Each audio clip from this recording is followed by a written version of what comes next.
సెక్రటేరియట్కి సంబంధించి ఒక చిన్న నేపథ్యం మీకు చెప్పాలి. ఆ సెక్రటేరియట్ ఆనాడు ఉమ్మడి ఆంధ్రప్రదేశ్లో ఎంత అస్తవ్యస్తంగా ఉండేదో మీకు తెలుసు, మాకు తెలుసు.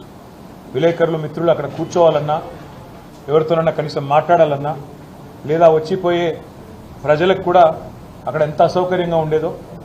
ఒక అగ్ని ప్రమాదం జరిగితే అక్కడ కనీసం ఒక ఫైర్ ఇంజిన్ రాలేని పరిస్థితి ఉండేదో మీ అందరికీ కూడా తెలుసు. ఇవన్నీ చూసిన తర్వాత తెలంగాణ రాష్ట్రం ఏర్పడ్డ తర్వాత పెద్దలు, మా పార్టీ అధ్యక్షులు, తెలంగాణ తొలి ముఖ్యమంత్రి కేసీఆర్ గారు ఒక మంచి నిర్ణయం తీసుకున్నారు.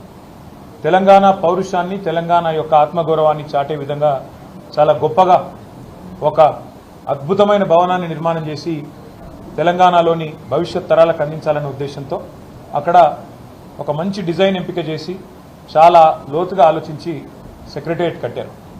కట్టిన తర్వాత ఆ సెక్రటేరియట్కి ఏ డాక్టర్ బాబాసాహెబ్ అంబేద్కర్ వల్లనైతే తను రాసిన రాజ్యాంగంలో పెట్టిన ఆర్టికల్ 3 ఏదైతే ఉందో దానివల్లనే తెలంగాణ రాష్ట్రం ఏర్పడ్డది. కాబట్టి ఆ మహనీయుడికి ఘనమైన నివాళి అర్పించాలని చెప్పి సెక్రటేరియట్కి ఒక పక్కన ప్రపంచంలోనే అతిపెద్దదైన బాబాసాహెబ్ విగ్రహం పెట్టారు.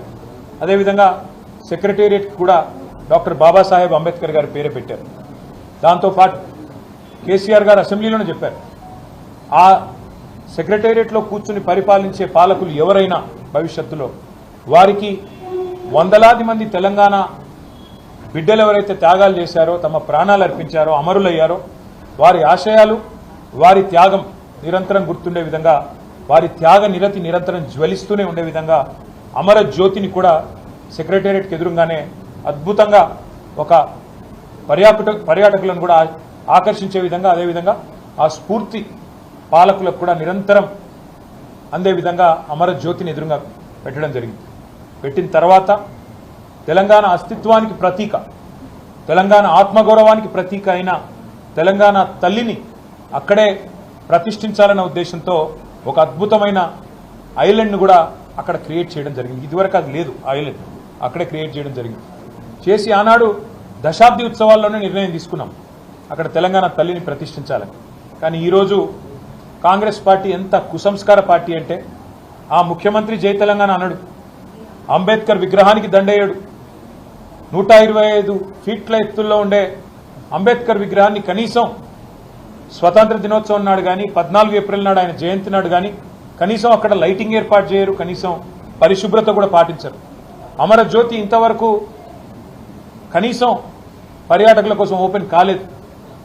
ఇంకా పైపెచ్చు ఇవన్నీ చాలదన్నట్టు ఏ రాజీవ్ గాంధీ గారైతే తెలంగాణ బిడ్డ అంజయ్యను అవమానించారో, ఆ అంజయ్య గారి పేరు పక్కనే ఉండే పార్కుకు పెట్టింది ఆనాడు ప్రభుత్వం.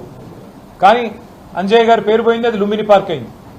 ఇప్పుడు ఏ అంజయ్య గారిని అయితే అవమానించిన వ్యక్తి ఉన్నారో ఆయన విగ్రహాన్ని తెచ్చి మా నెత్తిన రుద్దడం అంటే ఇది ఎంతవరకు న్యాయం అని చెప్పి వాళ్ళు నేను మా పార్టీ తరఫున అడుగుతా ఉన్నాం. మేము 10 ఏళ్ళు చాలా సంస్కారవంతంగా వ్యవహారం చేసినాం. రాజీవ్ ఆరోగ్యశ్రీ అనే పథకం ఉంటే దాని పేరు మార్చలేదు, అట్లే కొనసాగించాం. మా పేరు పెట్టుకోవచ్చు, ఇంకో పేరు పెట్టవచ్చు, కానీ మార్చలేదు.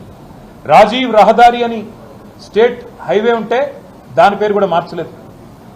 రాజీవ్ గాంధీ యూనివర్సిటీ అని IIIT బాసరకు పేరుంటే నాలెడ్జ్ యూనివర్సిటీ అని దాన్ని కూడా మార్చలేదు, కొనసాగించినాం. ఉప్పల్లో ఉండే అంతర్జాతీయ స్టేడియంకు రాజీవ్ గాంధీ స్టేడియం అని పేరున్నా దాన్ని కూడా కొనసాగించినాం తప్ప మార్చలేదు. అదే మాదిరిగా అంతర్జాతీయ విమానాశ్రయం పేరు రాజీవ్ గాంధీ అంతర్జాతీయ విమానాశ్రయం ఉన్నా దాన్ని కూడా కొనసాగించినాం తప్ప కుసంస్కారవంతంగా ఆలోచన చేయలేదు. కానీ ఇవాళ బాధతోనైనా చెప్పక తప్పడం లేదు. మీరు తెలంగాణ తల్లిని అవమానించిన తర్వాత, తెలంగాణ అస్తిత్వానికి ప్రతీక అయిన మనందరి తల్లి లాంటి తెలంగాణ తల్లిని మీరు అగౌరవపరిచిన తర్వాత తప్పకుండా ఈ మాట బాధతోనే చెప్తా ఉన్నాం. రాజీవ్ గాంధీ గారు మరి తెలంగాణకు ఆయనకు సంబంధం ఏందో నాకే తెలియదు. రాహుల్ గాంధీ దగ్గర మార్కులు కొట్టేయాలంటే మీ గాంధీ భవన్లో పెట్టుకో, లేదా జూబ్లీహిల్స్లో నీ ఇంట్లో పెట్టుకో, ఎవరు వద్దంటలేదు. కానీ ఇవాళ తెలంగాణ సెక్రటేరియట్ ముందు రాజీవ్ గాంధీ విగ్రహాన్ని పెట్టి ఏ కాంగ్రెస్ పార్టీ అయితే వందలాది మంది పిల్లల ప్రాణాలు తీసిందో ఆ కాంగ్రెస్ పార్టీ మళ్ళొక్కసారి క్రూర పరిహాసం ఆడే విధంగా తెలంగాణతో, తెలంగాణ అస్తిత్వాన్ని, తెలంగాణ ఆత్మగౌరవాన్ని దెబ్బతీసే విధంగా వ్యవహారం చేస్తూ ఉన్నారు. మేము తప్పకుండా మాటిస్తా ఉన్నా మా తెలంగాణలోని అన్నదమ్ములకి, ఆడబిడ్డలకి, మన పోరాటమే అస్తిత్వ పోరాటం, ఆత్మగౌరవ పోరాటం. తప్పకుండా మనం మళ్ళీ తిరిగి వస్తాం. అది కాంగ్రెస్ వాళ్ళకు తెలుసు, మీకు తెలుసు, మాకు తెలుసు. 4 ఏళ్లలో మళ్ళీ కేసీఆర్ గారి నాయకత్వంలో తిరిగి తెలంగాణలో ప్రభుత్వం కూడా మనది ఏర్పడుతుంది. ఏర్పడ్డ తర్వాత వెంటనే తప్పకుండా రాజీవ్ గాంధీ గారి విగ్రహాన్ని అక్కడి నుంచి సకల మర్యాదలతో తొలగిస్తాం. అక్కడి నుంచి వారు కాంగ్రెస్ వారు ఎక్కడికి కోరుకుంటే అక్కడికి తరలిస్తాం. అక్కడ మాత్రం ఖచ్చితంగా తెలంగాణ తల్లి విగ్రహాన్ని పెడతాం. ఇవాళ కాంగ్రెస్ చేసిన ఈ దుందుడుకు దుర్మార్గ కుసంస్కార పనికి నిరసనగా తప్పకుండా రేపటి రోజున అంతర్జాతీయ విమానాశ్రయం పేరు కూడా మారుస్తాం. ఒక తెలంగాణ ప్రముఖుడి పేరే పెడతాం. ఎందుకంటే ఇవాళ భారతదేశంలో ఏ నగరానికి పోయినా అక్కడి వాళ్ళ ప్రముఖుల పేర్లు ఉంటాయి. మీరు బొంబాయికి పోతే ఛత్రపతి శివాజీ, అదేవిధంగా బెంగళూరుకి పోతే కెంపెగౌడ పేరు, ఇట్లా ఎక్కడ పోతే అక్కడి ప్రముఖుల పేర్లు ఉంటాయి. కేవలం హైదరాబాద్లో మాత్రమే ఇవాళ రాజీవ్ గాంధీ గారి పేరు. ఇన్ని రోజులు సంస్కారవంతంగా భరించినాం, ఇక భరించే ఓపిక లేదు. ఈ కాంగ్రెస్ చేస్తున్న చిల్లర ప్రయత్నాలు, చిల్లర పనులు ఏవైతే ఉన్నాయో దీనికి ధీటుగా 4 ఏళ్ల తర్వాత సమాధానం చెప్తాము. ఇప్పుడు కూడా తెలంగాణ ప్రజల తరపున, తెలంగాణలోని అసూలు బాసిన అమరుల తరపున నేను కాంగ్రెస్ ప్రభుత్వాన్ని డిమాండ్ చేస్తా ఉన్నా. ఇప్పటికైనా బుద్ధి తెచ్చుకొని ఆ విగ్రహాన్ని అక్కడి నుంచి తరలించండి. కావాల్సిన విగ్రహాలు ఉన్నాయి.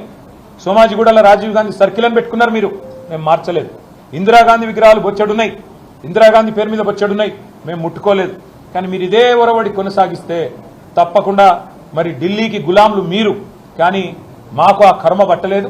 తప్పకుండా మా తెలంగాణ పౌరుషంగల బిడ్డలుగా చెప్తా ఉన్నా 100% తెలంగాణ తల్లిని అక్కడే పెడతాం. తప్పకుండా మిగతా ఏవైతే మీ జాతీయ నాయకులు అని చెప్పి పెట్టుకున్న పేర్లు ఏవైతే ఉన్నాయో వాటిని కూడా మార్చే దిశగా ఆలోచన చేస్తాం.